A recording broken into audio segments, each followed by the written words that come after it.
क्या आपने कभी सोचा है कि सारे हेलीपैड के ऊपर ये एच क्यों बना रहता है? मतलब एच के अलावा कोई और लेटर या कोई डिजाइन क्यों नहीं? अभी कई सारे लोग ये सोच रहे होंगे कि हेलीकॉप्टर एच से स्टार्ट होता है, इसीलिए हेलीपैड पर भी एच लिख देते हैं, लेकिन ऐसा नहीं है। दरअसल एक हेलीकॉप्टर को लैंड करने के लिए एक प्लेन और साफ जगह की जरूरत होती है, क्योंकि हेलीकॉप्टर के ब्लेड्स आसपास की चीजों को अपने अंदर खींच लेते हैं, और अगर जमीन प्लेन ना हुई तो उससे हेलीकॉप्टर का बैलेंस भी बिगड़ सकता है। इसीलिए हेलीपैड्स बनाए जाते हैं। और ये जो एच है, दरअसल ये एक यूनिवर्सल सिंबल है, जिससे पता चलता है कि ये आर्या सिर्फ हेलीकॉप्टर के लडिंग के लिए है। इस तरह गले में छल्ले डालकर गर्दन को जिराफ बनाने वाली औरतें ऐसा करती क्यों हैं?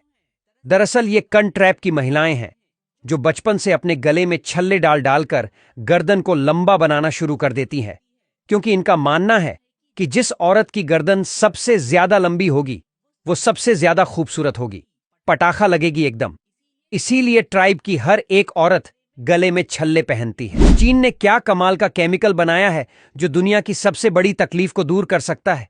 जैसे आप मान लो कहीं बाहर गए हो और आपके पास खाने पीने के लिए कुछ नहीं है, तो आपको बस इस टब को किसी भी गंदे पानी के ऊपर डाल देना है और उसे 1 से 2 मिनट तक ऊपर नीचे हिलाते रहना है, और तब आप देखोगे कि पानी की सभी गंदगी नीचे बैठ रही होगी और पानी ऊपर से बिल्कुल साफ होते जाएगा। देखो, चाइना के लोग आज भी अंडे को नहीं खाते, बल्कि अंडे को उबाल के उसके पीले जर्दी को अलग कर लेती है, जिसके बाद उसको एक टब में डाल के अपने गंदे पैरों से मसलने लगती है, जिसके बाद उसको कढ़ाई में डाल के पकाने लगती है, और इतना पकाती है कि वो पूरी तरह से जल के काली हो जाती है, जिसके बाद उसके काले तेल को छान के पी जाती है। देखो, ये बंदा कद्दू को लाखों रुपए में बेचता है, क्योंकि ये बंदा आज भी कद्दू को नहीं खाता, बल्कि छोटे छोटे कद्दू को सुखा देता है, जिसको एक स्पेशल लिक्विड में डाल के करंट का जोरदार झटका देने लगता है, जिससे शुरू में तो कद्दू में काफी नॉर्मल प्रिंट बनती है, लेकिन दुनिया तो तब हैरान हो जाती है जब ये कद्दू को दूसरे लिक्विड में डाल के करंट का झटका देता है। क्या आप जानते हैं, अगर कंक्रीट डालते वक्त एक छोटी सी चीज ना की जाए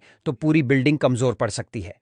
दरअसल जब हम कंक्रीट डालते हैं तो उसके अंदर छोटी छोटी एआईआर पॉकेट बन जाती है, और अगर इन्हें हटाया नहीं गया तो कंक्रीट अंदर से खोखला रह जाता है। इसलिए कंक्रीट के अंदर से एआईआर बबल्स को निकालने के लिए एक खास वाइब्रेटर मशीन का इस्तेमाल किया जाता है। इस मशीन को कंक्रीट के अंदर डाला जाता है और धीरे धीरे बाहर निकाला जाता है। जैसे ही ये मशीन कंक्रीट के अंदर वाइब्रेट करती है, अंदर की सारी हवा बाहर निकल जाती है और कंक्रीट बिल्कुल सॉलिड बन जाता है।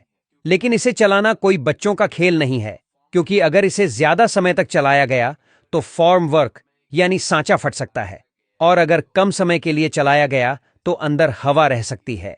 इसीलिए ये काम सिर्फ प्रोफेशनल वर्कर्स द्वारा ही किया जाता है। इस तरह की और वीडियो देखने